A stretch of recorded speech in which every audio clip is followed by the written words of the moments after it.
नमस्कार दोस्तों, advance classes के चैनल पर आप सभी का पुनः स्वागत है। दोस्तों, मैं हूं इमरान खान और अपन बात कर रहे थे राजस्थान की कला व संस्कृति पर। दोस्तों, राजस्थान की कला व संस्कृति के बारे में अपन चर्चा कर रहे थे, तो राजस्थान की कला व संस्कृति के बारे में इसी क्रम को आगे बढ़ाते हैं।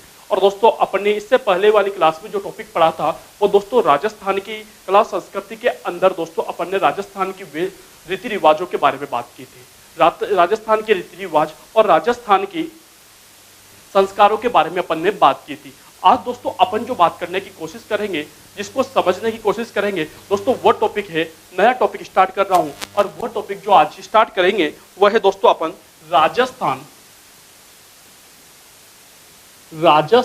की वेशभूषा। राजस्थान की वेशभूषा दोस्तों, आज अपन राजस्थान के कपड़ों के बारे में, राजस्थान की वेशभूषा के बारे में बात करेंगे। फिर दोस्तों, तो राजस्थान की वेशभूषा के बारे में बात करते हैं तो हमारे राजस्थान के अंदर ध्यान दीजिएगा, हमारे राजस्थान के अंदर दोस्तों दो तरह के प्राणी रहा करते हैं, दो तरह के इंसान रहा करते हैं। एक तो है दोस्तों पुरुष और दूसरी है महिलाएं। तो यहाँ पर हमारे राजस्थान के अंदर दोस्तों दोनों के द्वारा अलग अलग प्रकार की वेशभूषा धारण की जाती है। जैसे पुरुषों के द्वारा दोस्तों अलग वेशभूषा धारण की जाती है और महिलाओं के द्वारा अलग वेशभूषा धारण की जाती है। तो दोनों वेशभूषाओं को अलग अलग तरीके से अपन यहाँ पर पढ़ते हुए चलते हैं। तो सबसे पहले बात करते हैं अपन नंबर एक पर बात करते हैं पुरुषों के वस्त्र।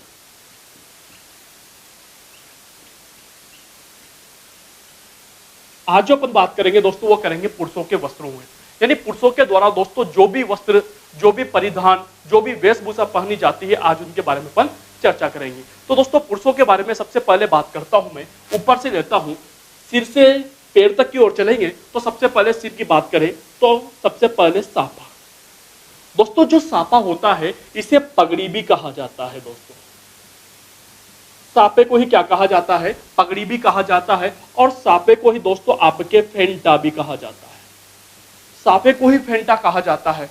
अब साफा, पगड़ी या फेंटा क्या होता है? सब जानते हो कि सर ये जो साफा होता है यह पुरुषों के द्वारा सिर के ऊपर बांधे जाने वाला एक वस्त्र होता है। पुरुषों के द्वारा सिर के ऊपर पहने जाने वाला एक वस्त्र जो होता है दोस्तों उसे क्या कहा जाता है? साफा कहा जाता है। ठीक? अब लेकिन दोस्तों हमारा जो राजस्थान है, इस राजस्थान के अंदर जो साफा है, साफा कह दूं या मैं पगड़ी कह दूं या फेंटा कह दूं, तो साफा हो या पगड़ी हो, यह हमारे राजस्थान के अंदर दोस्तों प्रतिष्ठा का सूचक माना जाता है। किसका सूचक माना जाता है? प्रतिष्ठा का सूचक माना जाता है। क्योंकि दोस्तों आप लोगों ने देखा होगा, मूवी के अंदर देखा होगा कि दोस्तों जब किसी व्यक्ति की इज्जत को, आबरू को खतरा होता है तो वो अपनी पगड़ी को उतार कर रख देता है कि अब मेरी इज्जत आपके हाथ में है, मेरी प्रतिष्ठा अब आपके हाथ में है। तो दोस्तों हमारे राजस्थान के अंदर, जो हमारा राजस्थान है, इस राजस्थान के अंदर जो साफा होता है इसे दोस्तों प्रतिष्ठा का सूचक माना जाता है। क्लियर दोस्तों जो व्यक्ति है ना साफा बांधने का कार्य करता है, साफा बांधने वाले होते हैं दोस्तों, जो व्यक्ति साफा बांधने का काम करता है, बहुत इंपॉर्टेंट क्वेश्चन बता रहा हूं दोस्तों, जो व्यक्ति साफा बांधने का काम करता है दोस्तों उसे छापेदार कहा जाता है। क्या कहा जाता है दोस्तों? उसे छापेदार कहा जाता है। तो देखिए साफा बांधने वाला व्यक्ति, साफा बांधने वाला व्यक्ति, बांधने वाला व्यक्ति दोस्तों, जो व्यक्ति जो साफा बांधने का काम करता है वो व्यक्ति क्या कहलाता है? छापेदार कहलाता है। छापेदार कहलाता है। जो व्यक्ति साफा बांधने का काम करता है दोस्तों उसे क्या कहा जाता है? छापादार कहा जाता है। दोस्तों राजस्थान के प्रसिद्ध छापेदार माने जाते हैं अली बख्श।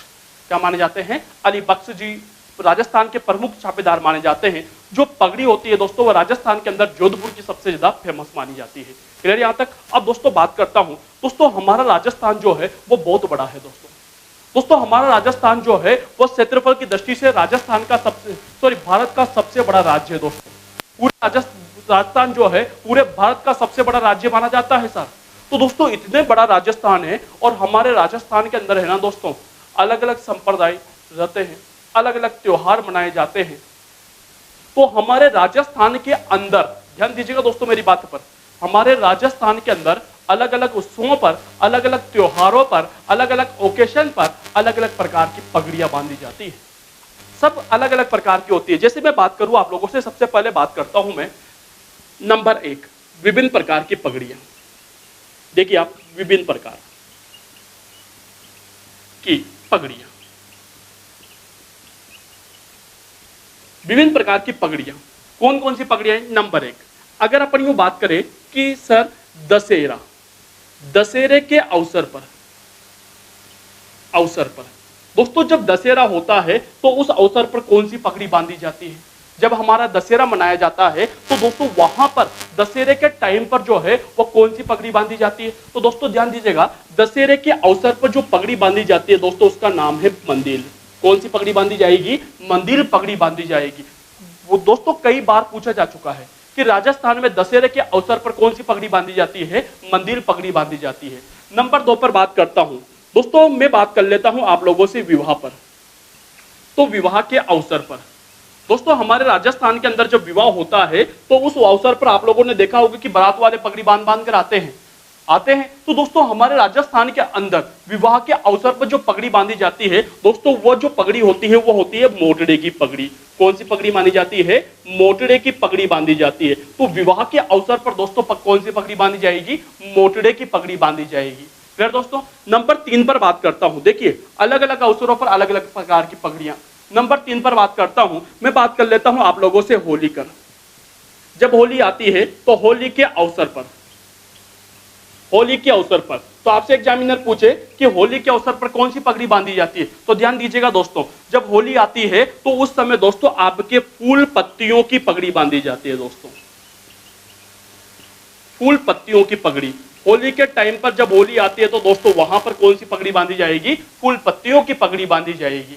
क्लियर दोस्तों? नंबर 4 पर बात कर लेता हूं मैं।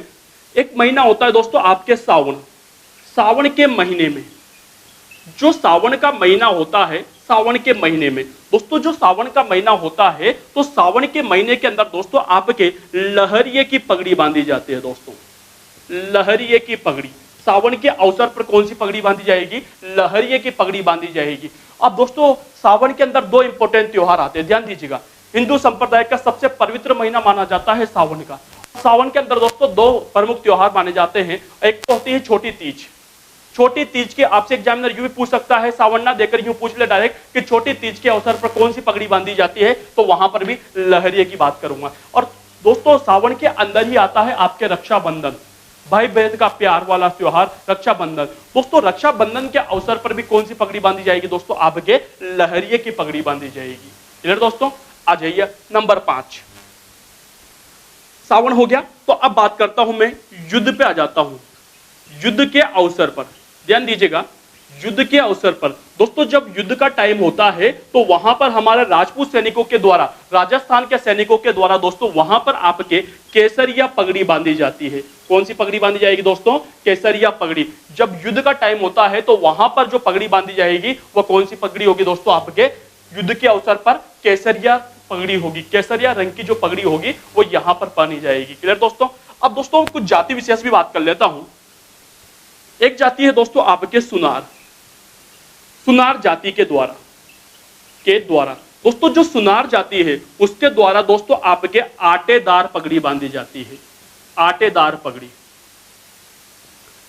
पगड़ी दोस्तों जो सुनार जाति होती है उसके द्वारा कौन सी पगड़ी बांधी जाएगी? आटेदार पगड़ी बांधी जाएगी। दोस्तों नंबर 7 पर भी बात कर लेता हूं। एक संप्रदाय जो आगे मैं पढ़ाऊंगा आप लोगों को, विष्णुई संप्रदाय। एक संप्रदाय होता है विष्णुई संप्रदाय और एक और संप्रदाय होता है दोस्तों आपके राम स्नेही संप्रदाय।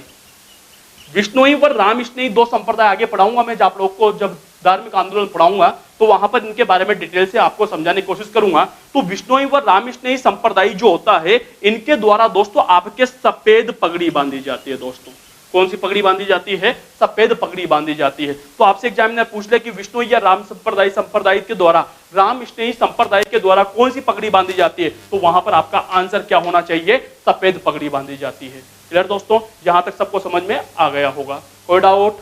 तो दोस्तों ये थी आपके राजस्थान की पगड़ियां। देखो दोस्तों और भी जाने कितनी हमारे राजस्थान के अंदर ग्रामीण क्षेत्रों में पगड़ियों का तो रिवाज ही बन गया है।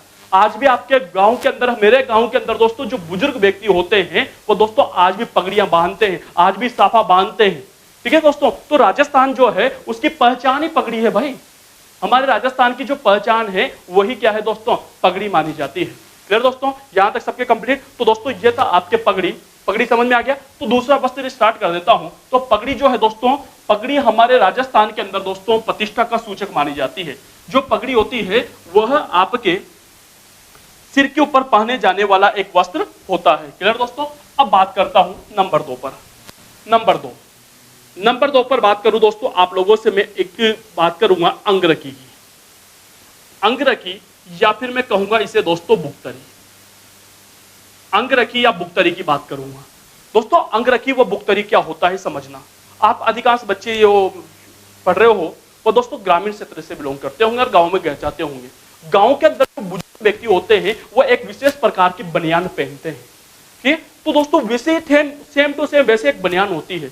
यह अंगरखी दोस्तों एक बनियान होती है जो शरीर के ऊपर वाले हिस्से पे या कमर के ऊपर वाले हिस्से पे पहनी जाती है, जो कि पूरी बाहों की होती है। पूरी बाहों की और बंद गले की एक बनियान होती है, उसे क्या कहा जाता है? अंगरखी कहा जाता है। तो यह यूं कह सकते हैं अपन कि यह पूरी बाहों, ये बनियान कौन सी होती है? आप जो बनियान पहनते हो सर वो आधी बाहों की होती है, लेकिन ये जो अंगरखी होती है वो कौन सी होती है दोस्तों? पूरी बाहों की। तो यह पूरी बाहों की एक तो पूरी बाहों की एवं बंद गले की बनियान होती है। बनियान, बंद गले की क्या होती है? ये एक बनियान होती है दोस्तों। लेकिन क्या होता है, बनियान तो हो गई, इस अंगरखी को बांधने के लिए जो है, अंगरखी कहूं या बुक्तरी कहूं, इस अंगरखी या बुक्तरी को बांधने के लिए दोस्तों पीछे 2 तनियां भी लगी होती है। तो इसको बांधने के लिए ध्यान दीजिएगा, इसको बांधने के लिए 2 तनियां लगी होती है।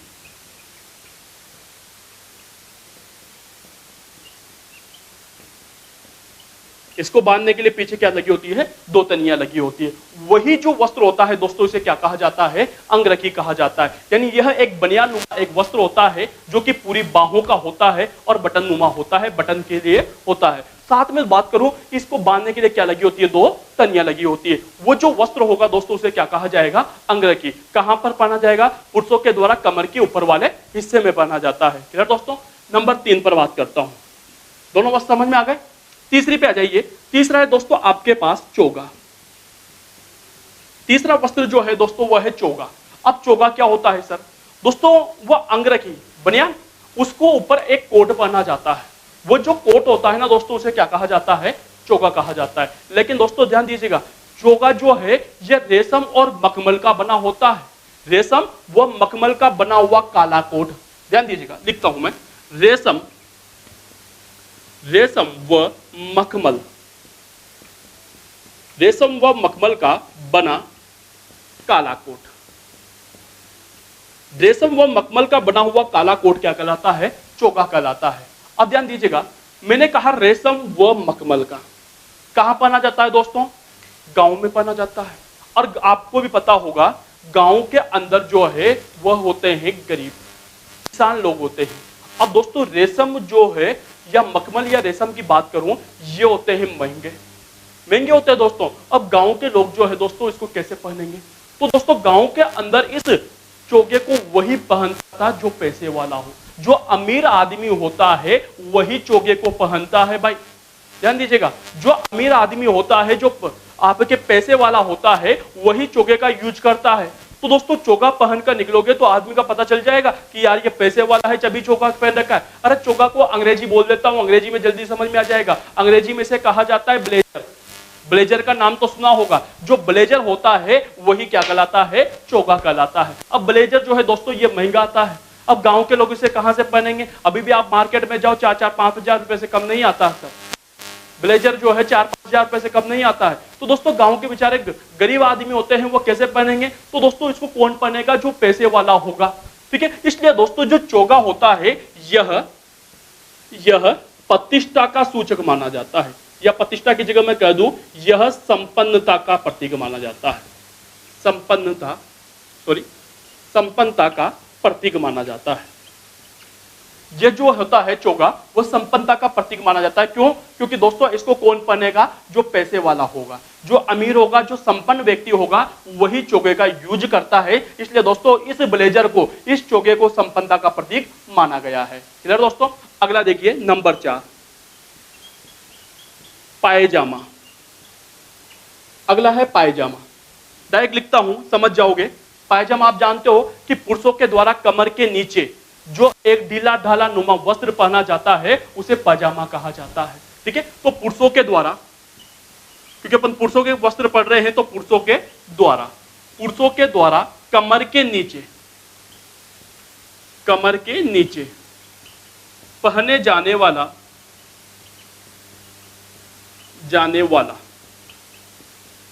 कमर के नीचे पहने जाने वाला वस्त्र क्या कहलाता है? पाजामा। सब जानते हो पाजामा क्या होता है। लेकिन मैं नंबर 5 पर एक और वस्त्र को लेकर आया हूं आपके पास, जामा। अब जामा क्या हो गया सर? पाजामा तो समझ में आ गया, यूज भी करते हैं सर, लेकिन ये जामा क्या हो गया? जामा किसे कहोगे? सर ध्यान दीजिएगा। अब पजामा क्या हो गया कि पुरुषों के द्वारा कमर के नीचे जो वस्त्र पहना जाता है उसे पजामा कहा जाता है। लेकिन पजामे के ऊपर आपने देखा होगा एक कुर्ता पहना जाता है ढीला ढाला सा। वो जो कुर्ता होता है, पजामे के ऊपर पहने जाने वाला जो कुर्ता होता है उसे क्या कहा जाता है? जामा कहा जाता है। तो कमर के ऊपर, ध्यान दीजिएगा, कमर के ऊपर पुरुषों के द्वारा जो कुर्ता नुमा एक वस्त्र पहना जाता है वही क्या कहलाता है दोस्तों? आपके जामा कहलाता है। क्लियर? अगली बात करता हूं नंबर 6 पर, ब्रिजेश। अगला नंबर 6 है दोस्तों ब्रिजेश। ब्रिजेश क्या होता है? ये भी पजामा ही होता है सर, ये भी पजामा होता है। पर सर कौन सा पजामा? ये तो ढीला ढाला हो गया, ये कौन सा पजामा हो गया? तो दोस्तों आपने नाम सुना होगा चूड़ीदार पजामा। जो चूड़ीदार पजामा होता है, सर एक बात बताऊं आपको, इन पूरे वस्त्रों का प्रयोग आप लोग आपके गांव के अंदर करते हो, पूरे वस्त्रों का प्रयोग कर रहे हो आप लोग गांव के अंदर। लेकिन सर हमारी कल्चर के अंदर, हमारे इस कल्चर के अंदर इसके नाम चेंज हो गए हैं। बस आपको उसी नाम को याद रखना है और कुछ नहीं है सर इसमें। ब्रिजेश क्या होता है वही बात करूं मैं कि ब्रिजेश क्या होगा दोस्तों? आपके चूड़ीदार पजामा। चूड़ीदार पजामा, जो चूड़ीदार पजामा होता है दोस्तों उसे क्या कहा जाता है? ब्रिजेश कहा जाता है। क्लियर दोस्तों? नंबर 7, सातवां वस्त्र भी यहां पर ले लेता हूं मैं। अगला 7वां वस्त्र है दोस्तों आपके गूगी। 7वां वस्त्र है दोस्तों आपका गूगी। गूगी क्या होता है समझना दोस्तों। आपने नाम सुना होगा, मैंने कहा था आप लोगों ने प्रयोग में ले रखा है हर वस्त्र ही। देखिए गूगी क्या होता है दोस्तों, आपने नाम सुना होगा रेनकोट का, सुना है ना रेनकोट का नाम। वो जो रेनकोट होता है ना दोस्तों वही क्या कहलाता है? गूगी कहलाता है। जो रेनकोट होता है ना वही क्या कहलाता है? गूगी कहलाता है सर। दोस्तों बरसात के दिनों में, सुनना ध्यान से, बरसात के दिनों में बरसात व सर्दी से बचने के लिए, बरसात प्लस सर्दी से बचने के लिए जिस वस्त्र का प्रयोग किया जाता है उसे क्या कहा जाता है? गूगी कहा जाता है। दोस्तों ये जो गूगी होता है रेनकोट में, और इसमें अंतर बता रहा हूं, रेनकोट जो होता है वो बरसाती का बना होता है ताकि बरसात से बचा जा सके। लेकिन दोस्तों जो गूगी होता है वह बरसाती का ना बनकर ऊन का बना हुआ होता है। तो ऊन का बना हुआ वस्त्र, ध्यान दीजिएगा, ऊन का बना वस्त्र जो काय के काम आता है? बरसात में काम में लिया जाता है। बरसात में काम लिया जाता है। जो बरसात में काम में लिया जाता है वो वस्त्र क्या कहलाता है दोस्तों? गूंगी कहलाता है। अब एक क्वेश्चन आ जाता है, अधिकांशतः लड़कियों की साइड से आता है ये क्वेश्चन मेरे पास कि सर आप कह रहे हो कि सर ऊन का बना होता है और बरसात में यूज किया जाता है, लेकिन सर एक बात समझ में नहीं आई कि जो बरसात का वस्त्र होगा वो ऊन का कैसे बना होगा? ऊन के वस्त्र तो ऐसे ही देर से सूखते हैं और बरसात में तो कपड़े सूखने में परेशानी आती है। अधिकांश बालिकाओं का क्वेश्चन होता है मेरे सामने ये। तो दोस्तों आपको जानकारी के लिए बता दूं कि ये ऊन का बना होता है, लेकिन उसके ऊपर बरसाती प्लेट लगा दी जाती है, बरसाती लगा दी जाती है ताकि सर्दी और बरसात दोनों से बचने में के काम में लिया जा सके। बना ऊन का होता है लेकिन उसके ऊपर परत किसकी चढ़ा दी जाती है? बरसाती चढ़ा दी जाती है ताकि अंदर तक पानी नहीं जा सके। वो जो वस्त्र होगा दोस्तों उसे क्या कहा जाएगा? आपके गूगी कहा जाएगा। क्लियर दोस्तों? नंबर 8, एक और वस्त्र है मेरे पास, पटका। ये जो पटका है ना दोस्तों, इस पटका को कमरबंद भी कहा जाता है। जो पटका वस्त्र है दोस्तों इसे क्या कहा जाता है? कमरबंद भी कहा जाता है। अब पटका व कमरबंद क्या हो गया? अपने आप समझ में आ रहा होगा, कमरबंद मतलब कमर में बांधने का। दोस्तों आप लोगों ने सरदार देखे होंगे, देखे? सरदार लोग तो देखे होंगे, सरदार कमर में कपड़ा बांधते हैं जिसके अंदर तलवार या कटार रखी होती है। अरे सरदार नहीं देखे होंगे तो आपने दूल्हा तो देखा होगा, जो दूल्हा होता है वो यहाँ पर एक कपड़ा बांधता है जिसके अंदर तलवार या कटार रखी होती है। वो जो कमर पे बांधे जाने वाला जो कपड़ा होता है जिसके अंदर तलवार या कटार रखी होती है, वही कपड़ा क्या कहलाता है? पटका कहलाता है। क्लियर? तो अब कल्चर की लैंग्वेज बात करें कि सर ऐसा कमर में बांधे जाने वाला कपड़ा जिसके अंदर तलवार या कटार रखी होती है, उसे क्या कहा जाता है? पटका कहा जाता है। क्लियर दोस्तों? यहां तक एक बार वो देख लेते हैं। साफा, सिर के ऊपर बांधने जाने वाला, अंगरखी, कमर के ऊपर पहने जाने वाला या शरीर के अंगों से पहने जाने वाला अंगरखी कहलाता है, जो कि पूरी बाहों का होता है। इसको बांधने के लिए 2 तनियां लगी होती है। क्लियर दोस्तों? चोगा क्या होगा? रेशमी व मखमली कोट जो है वह चोगा कहलाता है। चोगा जो है वह संपन्नता का प्रतीक माना जाता है, क्योंकि इसको रेशम व मखमल का होने की वजह से ये महंगा होता है, इसलिए इसे केवल संपन्न व्यक्ति ही यूज करते हैं। ठीक है? अगली बात करें पाजामा।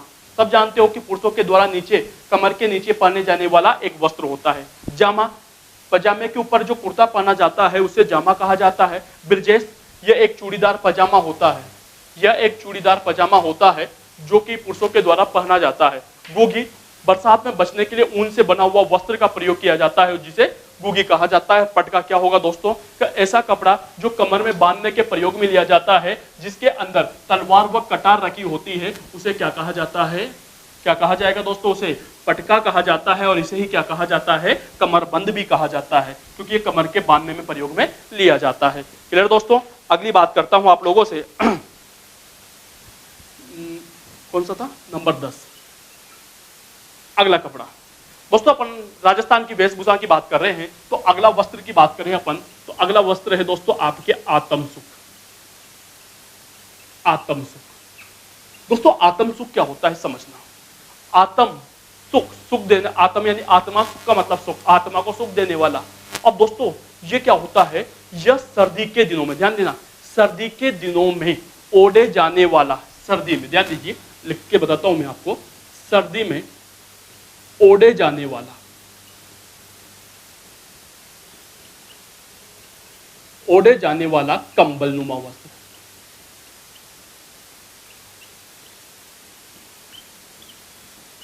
सर्दी के दिनों में ओढ़े जाने वाला जो कंबल नुमा वस्त्र होता है दोस्तों, उसे क्या कहा जाता है? आत्म सुख कहा जाता है। क्लियर दोस्तों? अब दोस्तों ध्यान दीजिएगा, ये जो वस्त्र होता है ना, इंपॉर्टेंट लाइन बता रहा हूं, ये जो आत्म सुख वस्त्र होता है, यह रजवाड़ी वस्त्र होता है। रजवाड़ी वस्त्र होता है। इंपॉर्टेंट क्वेश्चन है सर। निम्न में से कौन सा वस्त्र रजवाड़ी वस्त्र माना जाता है? तो वह कौन सा है दोस्तों? आत्म सुख। अब सर ये रजवाड़ी क्या हो गया? किसे कहोगे आप रजवाड़ी? तो समझना रजवाड़ी क्या होता है, कि ऐसा वस्त्र जिसका प्रयोग राजा महाराजाओं के द्वारा किया जाता हो। जिस वस्त्र का प्रयोग राजा, क्योंकि हमारा प्राचीन समय में यहाँ पर जो है वह राजा महाराजाओं का अधिकार था, तो जिस वस्त्र का प्रयोग जो है वह राजा महाराजाओं के द्वारा किया जाता है, उसे रजवाड़ी वस्त्र कहा जाता है। जिस नृत्य का प्रयोग राजा महाराजाओं के दरबार में होता था, उसे रजवाड़ी नृत्य कहा जाता है। जिन गीतों का प्रयोग राजा महाराजाओं के दरबार में होता था, उन्हें रजवाड़ी गीत कहा जाता है। तो जहां राजा महाराजाओं के दरबार के अंदर या उनके द्वारा जो प्रयोग में लिया जाता है, उसे रजवाड़ी कहा जाता है दोस्तों। तो ये जो है राजा महाराजाओं के द्वारा पहना जाता था, इसलिए इसे क्या कहा जाता है? रजवाड़ी वस्त्र कहा जाता है। क्लियर दोस्तों अब यहां पर बहुत इंपॉर्टेंट क्वेश्चन आता है आपके सामने ये आता है कि विश्व का, ध्यान दीजिएगा क्वेश्चन लिख रहा हूं मैं, विश्व का सबसे बड़ा आत्म सुख, विश्व का सबसे बड़ा आत्म सुख कहां पर रखा हुआ है?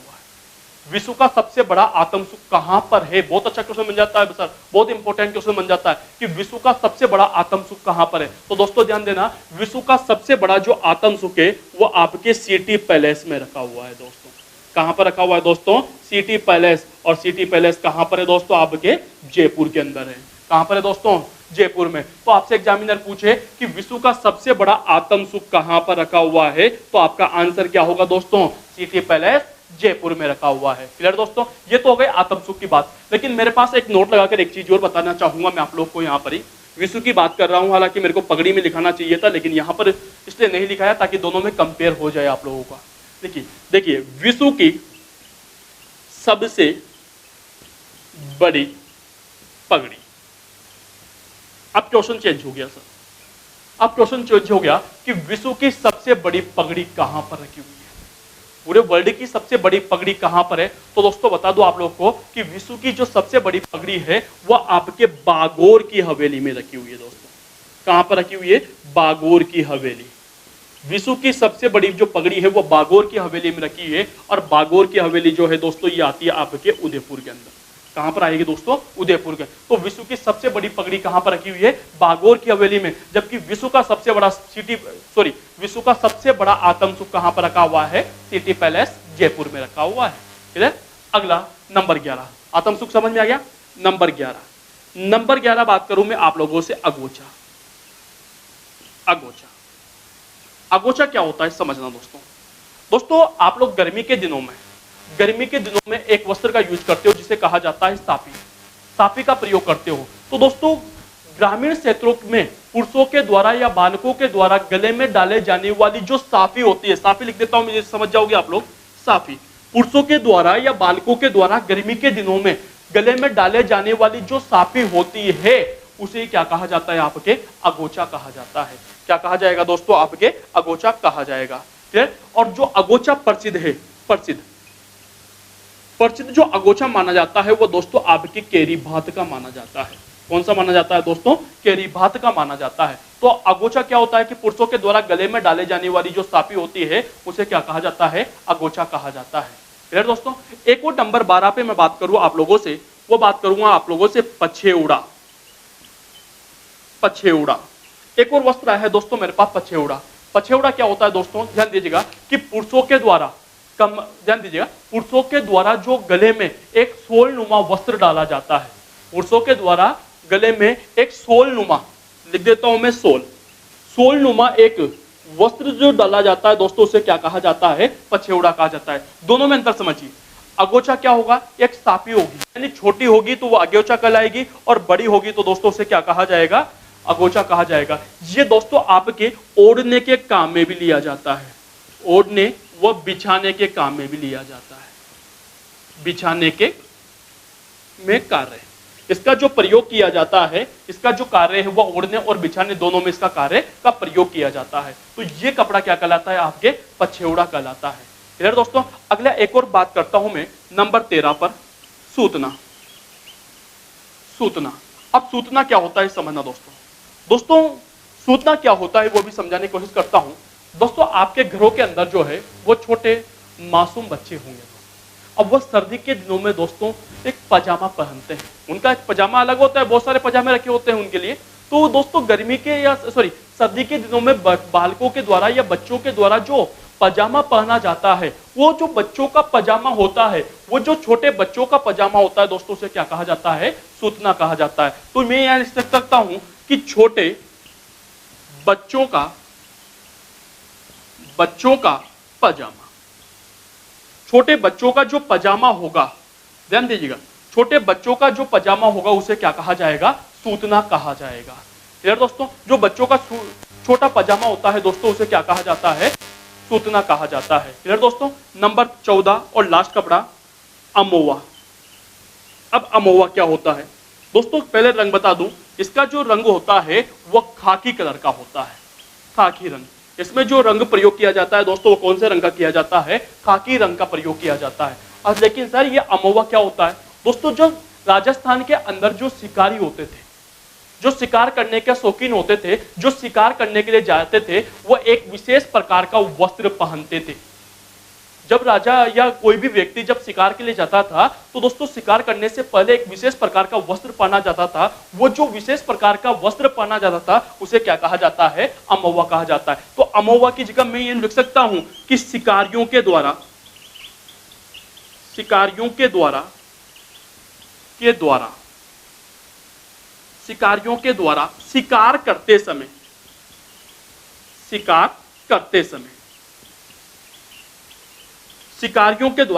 करते समय जो वस्त्र पहना जाता है दोस्तों उसे क्या कहा जाता है, अमोवा कहा जाता है। क्लियर दोस्तों। तो ये थे दोस्तों आपके पुरुषों के वस्त्र। ठीक है दोस्तों, ये पुरुषों के वस्त्र में बात कर रहा था। एक और बात कर लेता हूं, 15 कर लेता हूं मैं, कोट पैंट। अगला वस्त्र दोस्तों आपके कोट पैंट। दोस्तों ये जो कोट पैंट है सब जानते हो कि आजकल का प्रचलित वस्त्र माना जाता है कोट पैंट, है दोस्तों। लेकिन दोस्तों यहां पर मैं इंपॉर्टेंट चीज बताने की कोशिश करूंगा। दोस्तों हमारे राजस्थान की राष्ट्रीय पोशाक ये क्या मानी जाती है दोस्तों? कोट पैंट हमारे राजस्थान की राष्ट्रीय हमारे भारत की, राजस्थान की कहां, भारत की क्या मानी जाती है? राष्ट्रीय पोशाक। और कहां की दोस्तों? जोधपुरी कोट। हमारे भारत का जो राष्ट्रीय पोशाक है दोस्तों वो क्या है? जोधपुरी कोट। हमारे राजस्थान की हमारे पूरे भारत की जो राष्ट्रीय पोशाक मानी जाती है वो क्या मानी जाती है? जोधपुरी कोट। दोस्तों बहुत इंपॉर्टेंट क्वेश्चन है। डायरेक्ट क्वेश्चन ये आता है कि भारत की राष्ट्रीय पोशाक क्या है, राष्ट्रीय कपड़े क्या हैं, राष्ट्रीय पोशाक क्या है? तो हमारे भारत की जो राष्ट्रीय पोशाक है दोस्तों वो कोट पैंट के अंदर भी कहां का कोट माना जाता है? जोधपुर का कोट। जो जोधपुर का कोट है दोस्तों उसे भारत का राष्ट्रीय कोट कहा जाता है, राष्ट्रीय पोशाक कहा जाता है। तो दोस्तों ये थे हमारे राजस्थान के पुरुषों के द्वारा पहने जाने वाले वस्त्र। यहां तक सब बच्चों को अच्छी तरह समझ में आ गया होगा। तो दोस्तों यहां अपन जो बात कर रहे थे वो कर रहे थे पुरुषों के वस्त्रों की। लेकिन दोस्तों पुरुषों के बात करूं मैं आप लोगों से, पुरुषों के अंदर ही बात करता हूं। और दोस्तों अब मैं बात करूंगा 4 कपड़ों की। 4 जो कपड़ों की बात करूंगा, बहुत इंपॉर्टेंट बात करूंगा, उनको आपको अच्छी तरह से देखना है। दोस्तों इनका लिख रहा हूं मैं VIP, वेरी इंपॉर्टेंट पर्सन। अब वो 4 कौन कौन से समझना दोस्तों।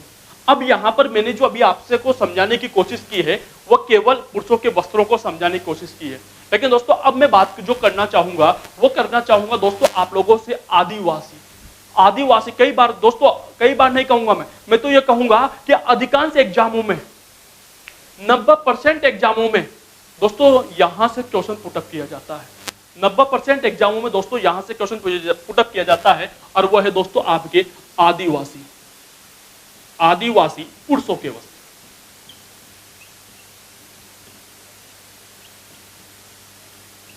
आदिवासी पुरुषों के वस्त्रों में बात करें तो दोस्तों ध्यान दीजिएगा, 4 बताऊंगा, चारों इंपॉर्टेंट है दोस्तों, बस केवल 4 ही बताऊंगा और चारों वेरी वेरी मोस्ट है दोस्तों। नंबर 1, पहले चारों लिख देता हूं मैं। नंबर 1 पोतिया, नंबर 2 खोएतू,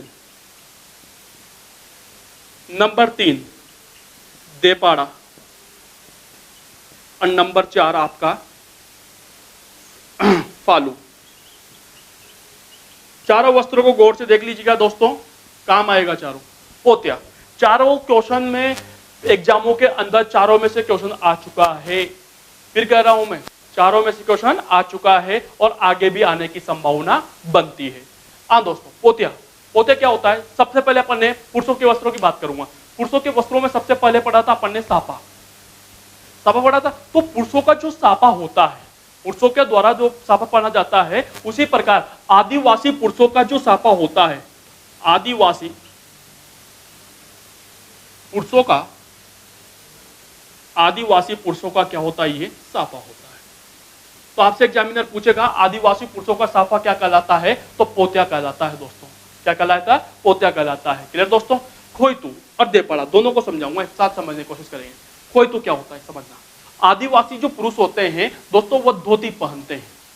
आदिवासी जो पुरुष होते हैं ना दोस्तों वो धोती पहनते। तो आदिवासी पुरुषों के द्वारा जो साधारण धोती पहनी जाती है, साधारण धोती, कि आदिवासी पुरुषों के द्वारा दोस्तों जो साधारण धोती पहनी जाती है वो क्या कहलाती है? आपके खोइतू कहलाती है।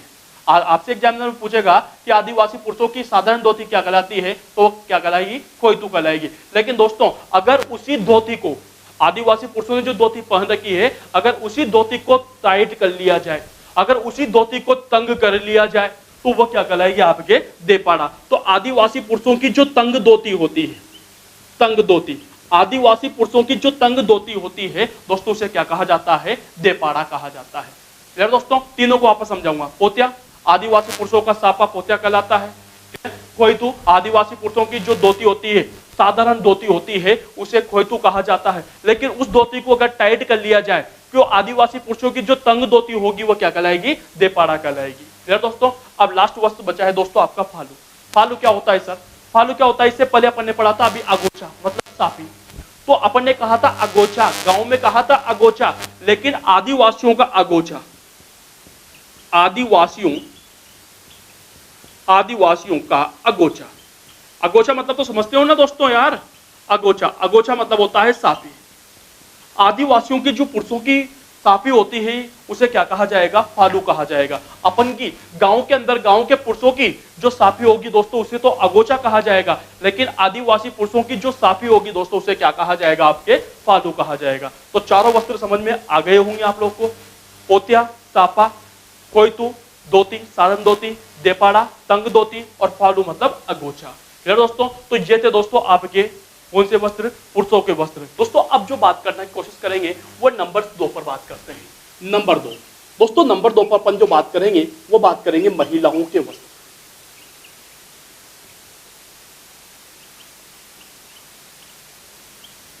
दोस्तों महिलाओं के कपड़ों के बारे में बात करेंगे, महिलाओं के वस्त्रों के बारे में बात करेंगे। क्लियर दोस्तों? तो सबसे पहले बात करते हैं अपन नंबर 1। नंबर 1 पर बात करते हैं कुर्ती एवं काचली। कुर्ती एवं काचली। दोस्तों कुर्ती एवं काचली क्या होता है समझना कि यह महिलाओं के द्वारा कमर के ऊपर पहने जाने वाला एक वस्त्र होता है। यह महिलाओं के द्वारा कमर के ऊपर पहने जाने वाला एक वस्त्र होता है। और दोस्तों ये जो कुर्ती व काचली वो बिना बाहों की होती है। कुर्ती के ऊपर काचली पहनी जाती है या सॉरी काचली, काचली के ऊपर कुर्ती पहनी जाती है, कुर्ती पहनी जाती है। दोनों में अंतर यह है, दोनों के दोनों वस्त्र जो है वो महिलाओं के द्वारा जो है वह कमर के ऊपर पहने जाते हैं। क्लियर दोस्तों? अब दोस्तों बात करता हूं नंबर 2 पर कापड़ी। कापड़ी, कापड़ी क्या होता है समझना कि कुर्ती व काचली के ऊपर, कुर्ती व काचली के ऊपर जो है जो कपड़ा पहना जाता है उसे क्या कहा जाता है? कापड़ी कहलाता है। दोस्तों ये क्या कापड़ी क्या होता है? दो कपड़ों को जोड़कर बनाई जाती है और इसे ही कहा जाता है चुंदरी। इसे ही कहा जाता है आपके ब्लाउज। जो दोस्तों कापड़ी होगी वो दो कपड़ों को बांधकर होती है जिसे चोली भी कहा जाता है। दोस्तों इस कापड़ी को क्या कहा जाता है? चोली कहा जाता है। और जो चोली होती है वो महिलाओं के द्वारा कमर के ऊपर पहने जाने वाला वस्त्र होता है। चोली को बांधने के लिए दोस्तों पीछे 2 तनियां लगी होती है। पीछे क्या लगी होती है? 2 तनियां लगी होती है। चोली को बांधने के लिए दोस्तों पीछे क्या लगी होती है? 2 तनियां लगी होती है। क्लियर दोस्तों? अगली बात करूं नंबर 3 पर, तीसरे पर बात करता हूं दोस्तों। तो तीसरा वस्त्र है मेरे पास घाघरा। दोस्तों इस घाघरे को पेटीकोट भी कहा जाता है सर, और जो पेटीकोट है दोस्तों इसे आपके लहंगा भी कहा जाता है। तो घाघरा, पेटीकोट, लहंगे की बात करता हूं तो आप समझने की कोशिश करना। घाघरा सब जानते हो कि महिलाओं के द्वारा कमर के नीचे पहने जाने वाला जो वस्त्र होता है, महिलाओं के द्वारा कमर के नीचे पहने जाने वाला जो वस्त्र होता है वो क्या कहलाता है दोस्तों? आपके घाघरा या पेटीकोट कहलाता है। सर ये तो पता है, फिर आपने क्यों लिखा? समझना दोस्तों घाघरा या पेटीकोट जो है, घाघरे की बात करूं कि हमारे आपसे एग्जामिनर पूछे कि राजस्थान में कौन सा घाघरा प्रसिद्ध है, तो राजस्थान में, हमारे राजस्थान में दोस्तों आपके 80 कली का घाघरा प्रसिद्ध है। दोस्तों कौन सा घाघरा प्रसिद्ध है दोस्तों? 80 कली का घाघरा प्रसिद्ध है। क्लियर? तो राजस्थान के अंदर कौन सा घाघरा प्रसिद्ध है दोस्तों? 80 कली का घाघरा प्रसिद्ध है। क्लियर दोस्तों? अगली बात करूं दोस्तों आप लोगों से नंबर 4 पर साड़ी। साड़ी जानते हो कि दोस्तों कुर्ती, काचली, कापड़ी और लहंगे के ऊपर या पेटीकोट या घाघरे के ऊपर जो एक लंबा सा वस्त्र पहना जाता है, जो एक लंबा सा वस्त्र पहना जाता है दोस्तों वो क्या कहलाता है? साड़ी कहलाता है। अब दोस्तों लेकिन हमारे राजस्थान में कुछ इंपोर्टेंट साड़ियां दोस्तों, उनके नाम आप सबको याद रखने। साड़ी नहीं पूछेगा, लेकिन कौन सी साड़ी कहां की फेमस है ये आपको याद रखना है दोस्तों। कौन कौन सी देखिए आप। नंबर 1, आपसे पूछा जाए कि फूल पत्तियों की साड़ी कहां की प्रसिद्ध है, ध्यान दीजिएगा दोस्तों। एक साड़ी आई है मेरे पास, फूल पत्तियों की साड़ी। आपसे पूछने की कोशिश करूंगा दोस्तों मैं कि राजस्थान के अंदर जो है वो फूल पत्तियों की साड़ी कहां की प्रसिद्ध है दोस्तों? फूल पत्तियों की। तो दोस्तों राजस्थान के अंदर फूल पत्तियों की जो साड़ी प्रसिद्ध है वो है आपके जोबनेर। और जोबनेर जो है दोस्तों ये आता है आपके जयपुर के अंदर। कहां पर आता है दोस्तों? जयपुर के अंदर। तो राजस्थान के अंदर फूल पत्तियों की साड़ी कहां की दोस्तों? जोबनेर, जयपुर की प्रसिद्ध है। नंबर दूसरी पे बात करूं आप लोगों से एग्जामिनर पूछे कि राजस्थान में जूट की साड़ी कहां की प्रसिद्ध है? जूट की साड़ी। कि राजस्थान के अंदर जूट की साड़ी कहाँ की प्रसिद्ध है, तो दोस्तों ध्यान देना, राजस्थान के अंदर जूट की साड़ी जो है ये आपके सवाई माधोपुर की प्रसिद्ध है। कहाँ की प्रसिद्ध है दोस्तों? सवाई माधोपुर की प्रसिद्ध है। राजस्थान के अंदर फूल पत्तियों की साड़ी तो जोबनेर जयपुर की, और जूट की साड़ी दोस्तों सवाई माधोपुर की प्रसिद्ध है। क्लियर दोस्तों? तीसरे नंबर पे बात करता हूं, तीसरे पे एक और बात कर लेता हूं आप लोगों से। एक और साड़ी होती है दोस्तों आपके मसूरिया साड़ी। मसूरिया दोस्तों, ये जो मसूरिया साड़ी है इसे दोस्तों आपके कोटा डोरिया भी कहा जाता है। इस मसूरिया साड़ी को क्या कहा जाता है? कोटा डोरिया भी कहा जाता है। और जो मसूरिया साड़ी और कोटा डोरिया है ये आपके किस स्थान है? केथून। और केथून आता है दोस्तों आपके कोटा के अंदर। कहाँ की फेमस है दोस्तों? केथून कोटा की फेमस है। दोस्तों ये जो मसूरिया साड़ी है इसे राजस्थान की, इस मसूरिया साड़ी को ही दोस्तों राजस्थान की बनारसी साड़ी भी कहा जाता है। इस मसूरिया साड़ी को ही या कोटा डोरियों को ही क्या कहा जाता है? राजस्थान की बनारसी साड़ी भी से ही कहा जाता है। तो राजस्थान के अंदर और भी साड़ियां हैं, तो दोस्तों इंपॉर्टेंट साड़ियां हैं। तो आपसे एग्जामिनर पूछेगा कि फूल पत्तियों की साड़ी कहाँ की है, तो जोबनेर जयपुर की प्रसिद्ध है। जूट की साड़ी कहाँ की प्रसिद्ध है, तो जूट की साड़ी जो है सवाई माधोपुर की है। और मसूरिया साड़ी दोस्तों आपके कहाँ की है? मसूरिया साड़ी जो है दोस्तों वो आपके केथून कोटा की है, जिसे कोटा डोरिया भी कहा जाता है, जिसे राजस्थान की बनारसी साड़ी भी कहा जाता है। क्लियर दोस्तों? यहां तक आपको समझ में आ गया होगा। क्लियर? बता दूं यहां तक? अब देखिए आगे, आगे भी और भी कपड़े हैं, उनको भी पढ़ते हैं।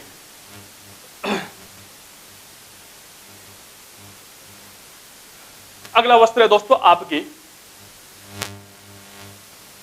नंबर 6, पोमचा। पोमचा जो फेमस है दोस्तों ये फेमस है आपके जयपुर का। पोमचा कहां का फेमस है दोस्तों? जयपुर का।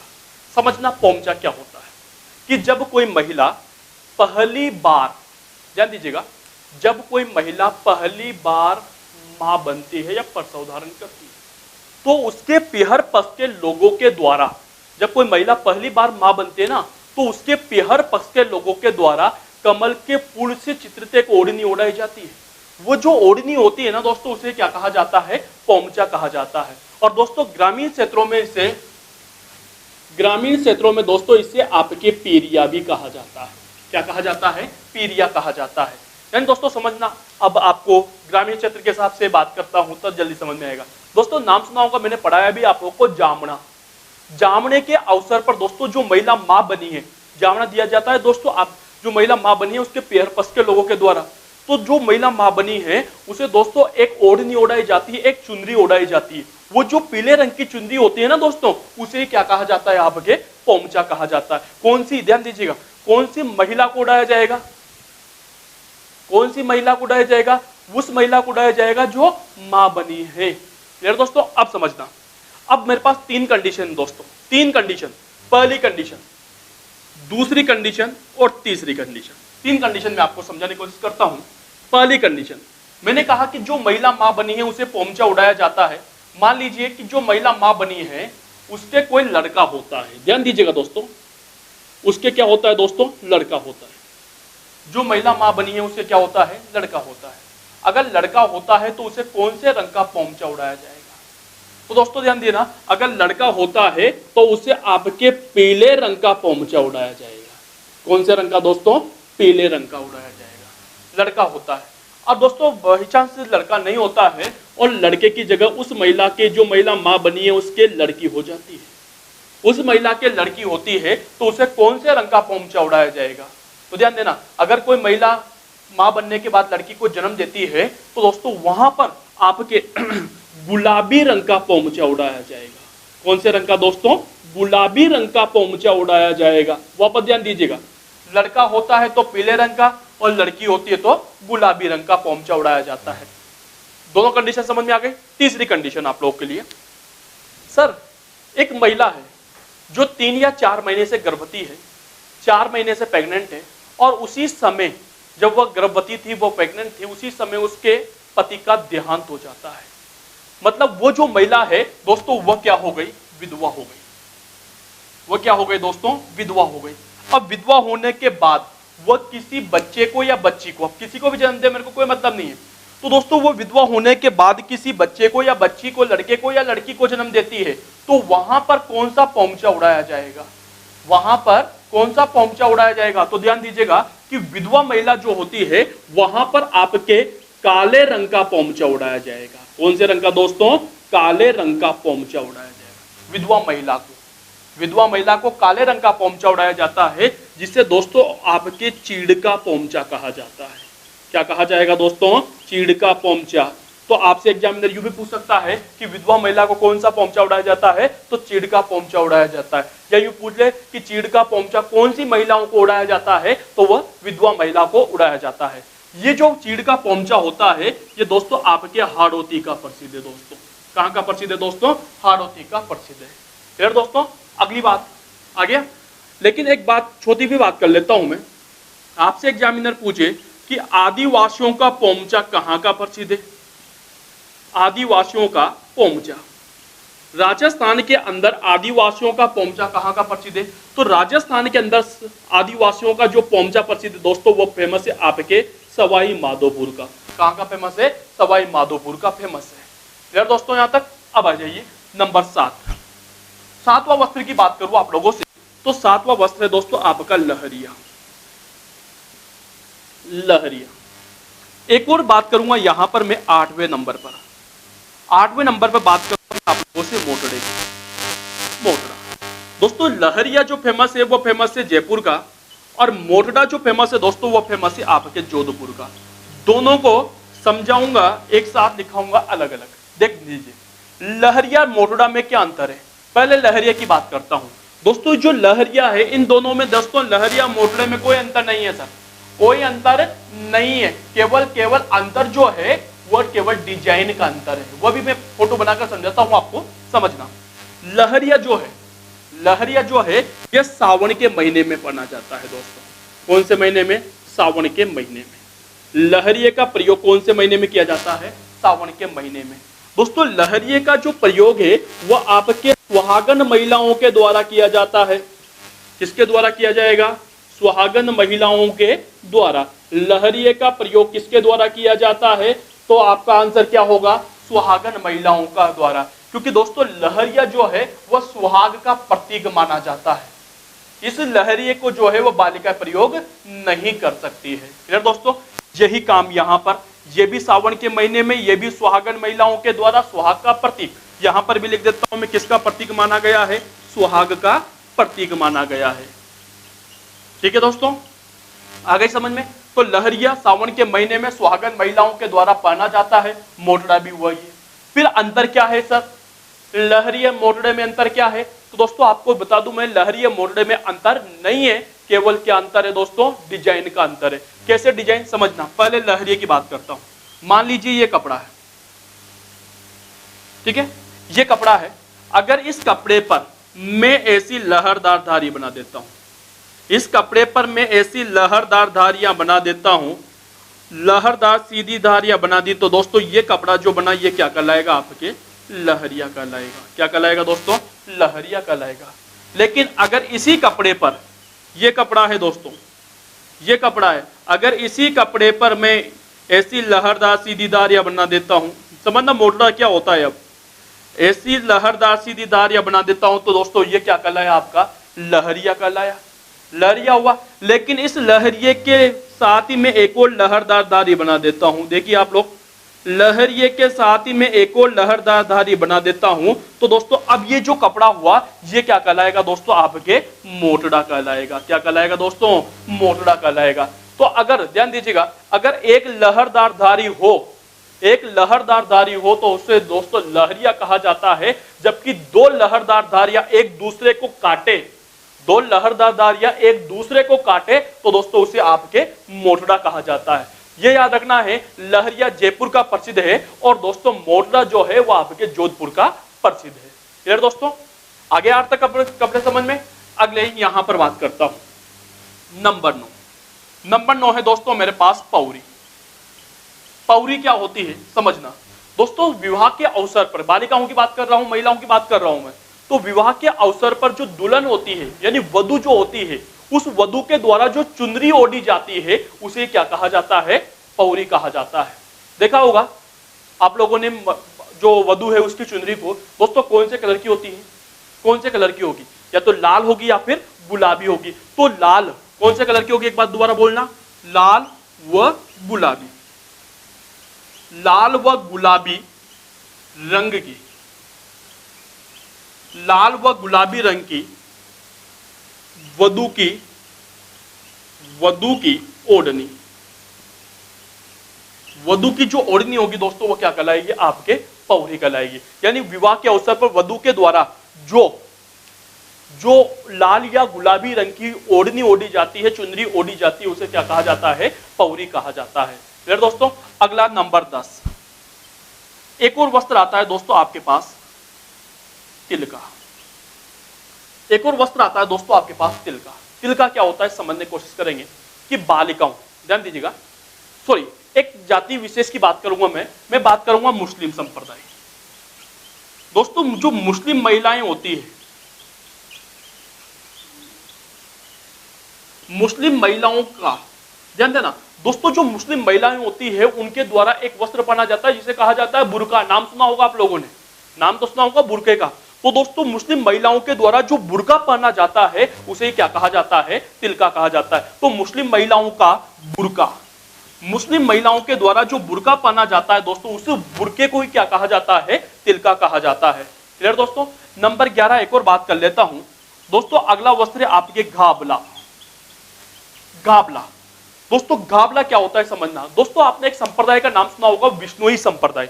विष्णुई संप्रदाय का नाम तो आप लोगों ने सुना होगा। तो विष्णुई संप्रदाय, ध्यान दीजिएगा, विष्णुई आगे पढ़ाऊंगा इसके बारे में, अगर नहीं सुना हो तो मैं आगे डिटेल से समझाऊंगा इसको, चिंता मत करो। 20+9 विष्णुई, विष्णुई संप्रदाय का की महिलाओं का, विष्णुई संप्रदाय की महिलाओं का ऊनी घाघरा, विष्णुई संप्रदाय की महिलाओं के द्वारा जो ऊनी रंग का घाघरा, जो ऊन का बना हुआ घाघरा पहना जाता है दोस्तों उसे क्या कहा जाता है, घाबला कहा जाता है। क्लियर दोस्तों। तो ये थे दोस्तों आपके महिलाओं के वस्त्र जिसके बारे में अपन चर्चा कर रहे थे, जिसके बारे में अपन बात कर रहे थे। क्लियर दोस्तों। आगे की चर्चा भी करेंगे। तो दोस्तों ये केवल अपन ने किसकी बात की है, महिलाओं की बात की है। लेकिन अपन को पता है पुरुषों में भी अपन ने पुरुषों के साथ पढ़ा था दोस्तों आपके आदिवासी पुरुषों के वस्त्र। तो यहां पर भी बहुत इंपॉर्टेंट चीज पढ़ाने की कोशिश करूंगा, इसको मिटा देता हूं। यहां तक आप लोग को अच्छी तरह समझ में आ गया होगा। नॉर्मल कपड़े हैं जिसका प्रयोग सभी के द्वारा या गांव के अंदर सभी महिलाओं के द्वारा किया जाता है। क्लियर दोस्तों, ये चीज आपको समझ में आ गई होगी। लेकिन अब जो मैं बात करूंगा वो वेरी मोस्ट चीज की बात करूंगा दोस्तों। तो नंबर 2 पर बात करता हूं महिलाओं के बारे में। नंबर 2 पर बात करता हूं, नंबर 2 वो बात करूंगा दोस्तों आपसे आदिवासी, आदिवासी महिलाओं के वस्त्र, आदिवासी महिलाओं के वस्त्र।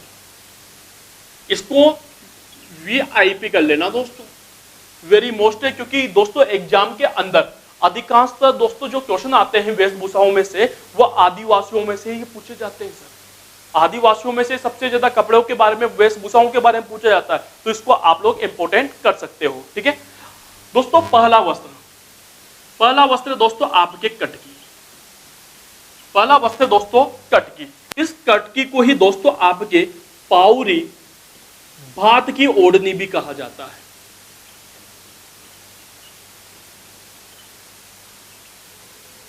ओढ़नी भी कहा जाता है, पाउरी भात की ओढ़नी भी से कटकी कहा जाता है। अब कटकी क्या होता है समझना कि आदिवासी बालिका, केवल बालिका की बात करूंगा, जो कुंवारी बालिकाएं होती है दोस्तों वह अपने सिर पर रुपट्टा डालती है। आदिवासी बालिकाओं के द्वारा जो ओढ़नी ओढ़ी जाती है, जो रुपट्टा ओढ़ा जाता है, ध्यान दीजिएगा, आदिवासी बालिकाओं के द्वारा जो ओढ़नी या रुपट्टा ओढ़ा जाता है उसे क्या कहा जाता है, कटकी कहा जाता है। तो अपन लिख सकते हैं कि आदिवासी, आदिवासी बालिकाओं की ओढ़नी,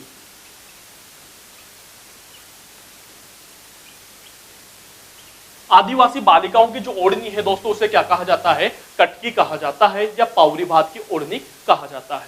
क्लियर दोस्तों। नंबर 2, दूसरे एक और वस्त्र की बात करूं दोस्तों आप लोगों से, तो इसको ज्यादा इंपॉर्टेंट है, कई बार पूछा गया है, कछाव। कछाव, कछाव क्या होता है दोस्तों, ग्राम सेवक में पूछा गया क्वेश्चन है। कछाव क्या होता है समझना कि आदिवासी महिला अब महिला की बात कर रहा हूं, ऊपर में बालिकाओं की बात कर रहा था, नीचे अब मैं कछाओं पर महिलाओं की बात कर रहा हूं कि आदिवासी महिलाओं के द्वारा दोस्तों घुटनों तक का घाघरा पहना जाता है। जो आदिवासी महिलाएं होती है ना दोस्तों, उनके द्वारा दोस्तों घुटनों तक का घाघरा पहना जाता है। तो आदिवासी महिलाओं के द्वारा जो घुटनों तक का घाघरा पहना जाता है, महिलाओं का, कौन सी महिलाओं की बात कर रहे हैं दोस्तों? आदिवासी महिलाओं का घुटनों तक का घाघरा, आदिवासी महिलाओं के द्वारा जो घुटनों तक का घाघरा पहना जाता है दोस्तों, उसे क्या कहा जाता है?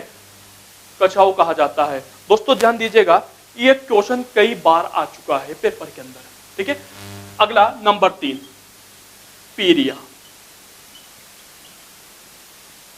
नंबर 4, सिंदूरी। दोनों को एक साथ समझाऊंगा, लिखाऊंगा अलग अलग। सिंदूरी, पीरिया, सिंदूरी। देखो दोस्तों, आदिवासी, यहां पर भी बात करूंगा मैं आदिवासी। आदिवासी महिलाओं के द्वारा, ध्यान दीजिएगा, आदिवासी महिलाओं के द्वारा विवाह के अवसर पर जो पीले रंग की साड़ी पहनी जाती है, आदिवासी महिलाओं के द्वारा विवाह के अवसर पर जो पीले रंग की साड़ी पहनी जाती है दोस्तों, उसे क्या कहा जाएगा? क्या कहा जाएगा? पीरिया कहा जाएगा। ध्यान दीजिएगा, कौन से रंग की? पीले रंग की, विवाह के अवसर पर होना, ठीक है। लेकिन अब यहां पर भी बात करूं मैं आप लोगों से, यहां पर भी बात करूं मैं आप लोगों से आदिवासी, वही बात करें अपन महिलाओं की, तो आदिवासी महिलाओं के द्वारा वही विवाह के अवसर पर, दोनों अंतर कुछ नहीं है, ये भी आदिवासी, ये भी आदिवासी, यहां पर भी विवाह, यहां पर भी विवाह, लेकिन यहां पर केवल किसका अंतर आ गया दोस्तों? रंग का अंतर आ गया। अगर वह लाल रंग की साड़ी पहनती है तो वह क्या कहलाएगा? सिंदूरी कहलाएगा। वापस समझना कि अगर आदिवासी महिलाओं के द्वारा विवाह के अवसर पर, आदिवासी महिलाओं के द्वारा विवाह के अवसर पर जो पीले रंग की साड़ी पहनी जा रही है तो दोस्तों उसे तो पीरिया कहा जाता है। लेकिन आदिवासी महिलाओं के द्वारा विवाह के अवसर पर पीले रंग की साड़ी ना पहनकर, ध्यान देना, पीले रंग की साड़ी ना पहनकर लाल रंग की साड़ी पहनती है तो दोस्तों उसे क्या कहा जाएगा? आपके सिंदूरी कहा जाएगा। क्लियर दोस्तों? अगला नंबर 5, अगला वस्त्र दोस्तों आपका नांदड़ा। नांदड़ा, नांदड़ा क्या होता है दोस्तों, समझने की कोशिश करेंगे। दोस्तों विवाह के अवसर पर, विवाह के अवसर पर, ठीक है, दोनों। अब दोस्तों क्या हुआ कि महिलाएं जो होती है उनके वस्त्र अलग अलग होते हैं। जैसे किसी पार्टी में जाना है तो कपड़े अलग होंगे, उनके वस्त्र अलग होंगे, किसी ओकेजन में जाना है तो वस्त्र अलग होंगे, ठीक है। लेकिन दोस्तों उनके महिलाओं की घर पर पहने जाने वाली ड्रेस अलग होती है, उनकी साड़ी अलग होती है, घर पर रोजाना पहने जाने वाली। तो आदिवासी महिलाओं के भी ये रिवाज है। तो आदिवासी महिलाओं के द्वारा रोजाना, ध्यान दीजिएगा, नादना क्या होता है? रोजाना, सॉरी, रोजाना घर पर पहने जाने वाली साड़ी।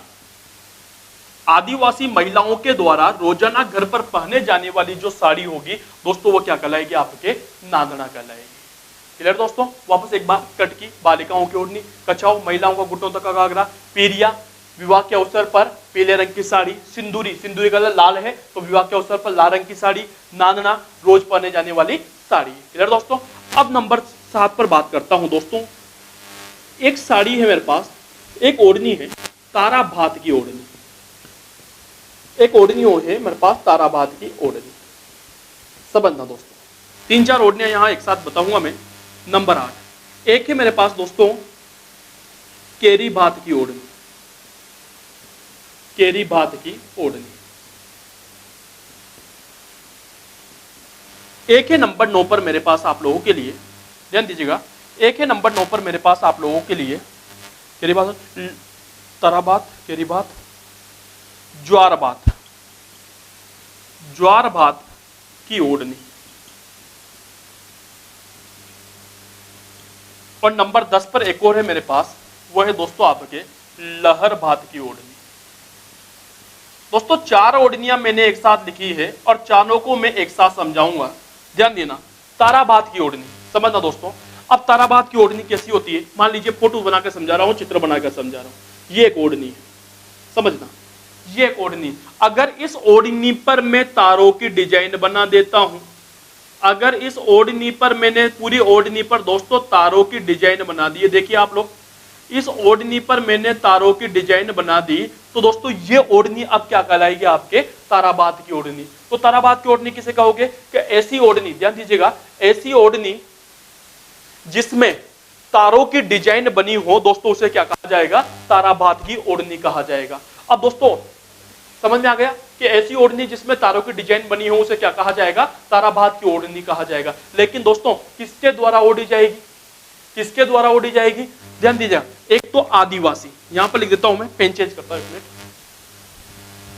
ध्यान देना, यहां पर लिख देता हूं, एक तो बनी जाएगी आदिवासी, ठीक है। आदिवासियों के साथ साथ एक जाति और होती है, नाम सुना होगा आप लोगों ने, जाट, जाट जाति। तो ये जो ओढ़नी है ना, ये आदिवासी व जाट समाज की महिलाओं के द्वारा ओढ़ी जाती है। आदिवासी तो ओढ़ी गई सही, लेकिन आदिवासियों के साथ साथ किसके द्वारा?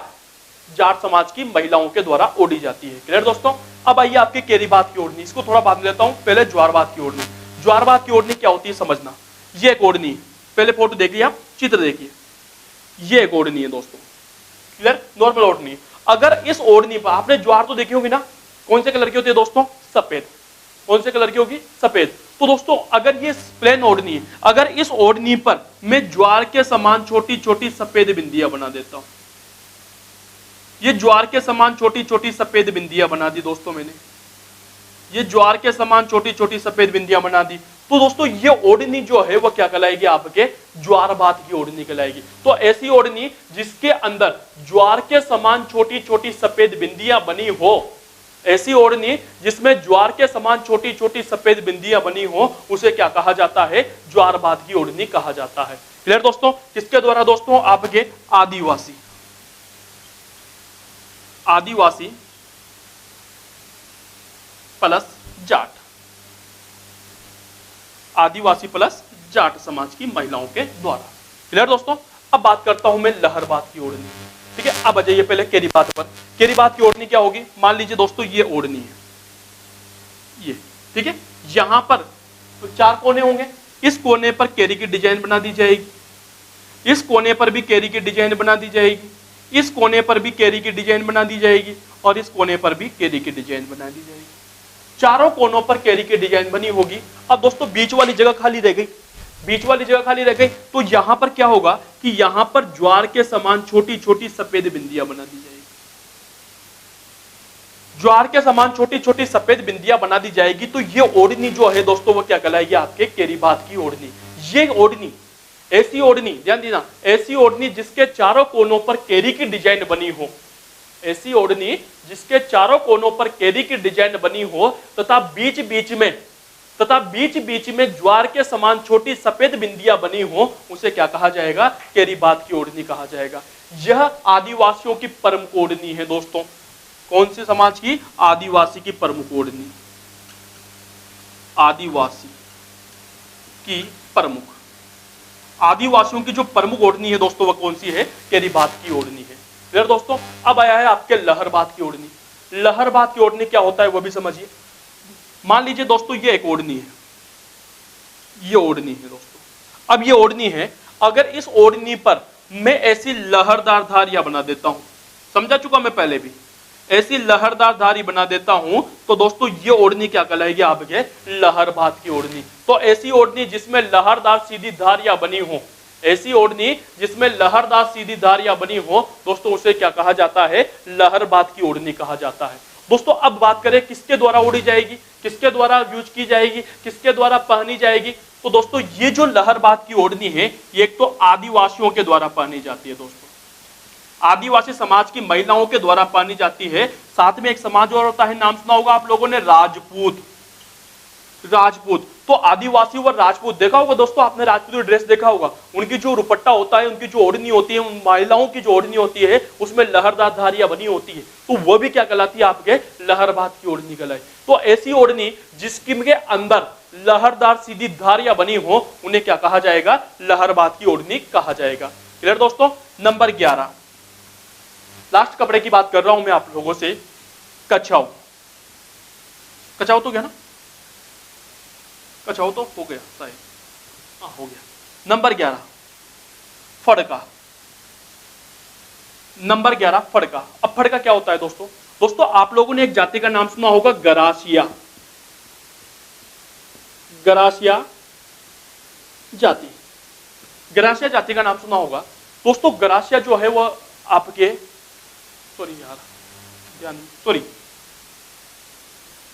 एक जाति का नाम सुना होगा दोस्तों आप लोगों ने, उस जाति का नाम था कथोड़ी। कथोड़ी जाति, ध्यान दीजिएगा, कथोड़ी जाति। दोस्तों कथोड़ी जाति जो है वो महाराष्ट्र की जाति है, हमारे राजस्थान की जाति नहीं है। तो वहां की जो महिलाएं होती है ना, वो भी मराठी अंदाज में साड़ी पहनती है दोस्तों, क्योंकि मराठी जाति है दोस्तों। घेर के वृक्ष से कत्था निकालने का काम करती है। राजस्थान में उदयपुर, कोटड़ा और 12 जिलों के अंदर निवास करती है दोस्तों ये जाति। तो दोस्तों ये जो कथोड़ी जाति की जो महिलाएं होती है, ये मराठी अंदाज की साड़ी पहनती है दोस्तों। ये जो मराठी अंदाज की जो साड़ी पहनी जाती है उसे क्या कहा जाता है? फड़का कहा जाता है। तो कथोड़ी जाति की पूरा लिख देता हूं मैं कि महिलाओं के द्वारा कौन से अंदाज में दोस्तों? मराठी अंदाज में। मराठी अंदाज में पहने जाने वाली साड़ी, पहने जाने वाली साड़ी। तो कथोड़ी जाति की महिलाओं के द्वारा मराठी अंदाज में जो साड़ी पहनी जाती है दोस्तों, उसे क्या कहा जाता है? फड़का कहा जाता है। तो ये थे दोस्तों आपके आदिवासी महिलाओं के वस्त्र। एक बार वापस रिपीट कर रहा हूं, अच्छी तरह गौर से देख लीजिएगा क्योंकि इंपॉर्टेंट है। कटकी की आदिवासी बालिकाओं की जो चुनरी होती है, जो ओढ़नी होती है, उसे कटकी कहा जाता है। और कटकी जो है इसे ही दोस्तों आपके पाउरी भात की ओढ़नी भी कहा जाता है।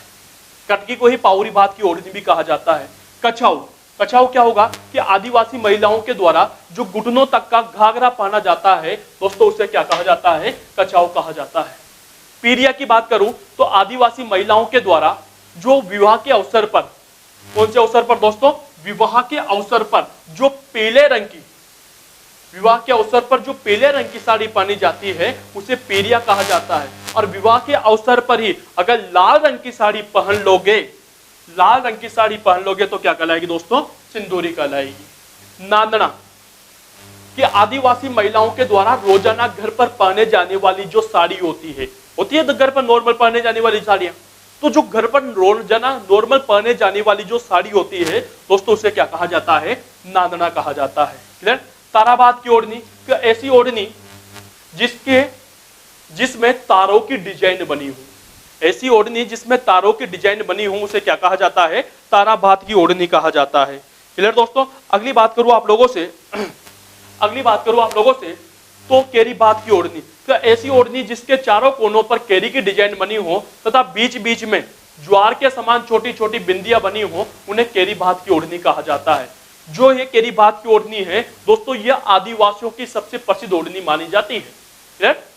ये वाला क्वेश्चन दोस्तों सेकंड ग्रेड में आ चुका है कि आदिवासियों की प्रसिद्ध ओढ़नी है केरी बात की ओढ़नी है। क्लियर दोस्तों? अगला ज्वार बात की ओढ़नी, तो ऐसी ओढ़नी जिसके पूरी ओढ़नी पर ज्वार के समान छोटी छोटी सफेद चमकीली बिंदियां बनी हो, उन्हें क्या कहा जाएगा? ज्वारबात की ओढ़नी कहा जाएगा, जो कि आदिवासियों के साथ साथ जाट समाज की महिलाओं के द्वारा ओढ़ी जाती है। लहरबात की ओढ़नी, ऐसी ओढ़नी जिसमें लहरदार सीधी धारियां बनी हो, ऐसी ओढ़नी जिसमें लहरदार सीधी धारियां बनी हो, उन्हें लहरबात की ओढ़नी कहा जाता है, जो कि राजपूत और आदिवासी समाज की महिलाओं के द्वारा ओढ़ी जाती है। क्लियर दोस्तों? लास्ट ओढ़नी है आपके पास फड़का। फड़का क्या होता है कि आदिवासी महिलाओं के द्वारा मराठी अंदाज में जो साड़ी पहनी जाती है, मराठी अंदाज में जो ड्रेस या साड़ी पहनी जाती है, उसे क्या कहा जाता है? फड़का कहा जाता है।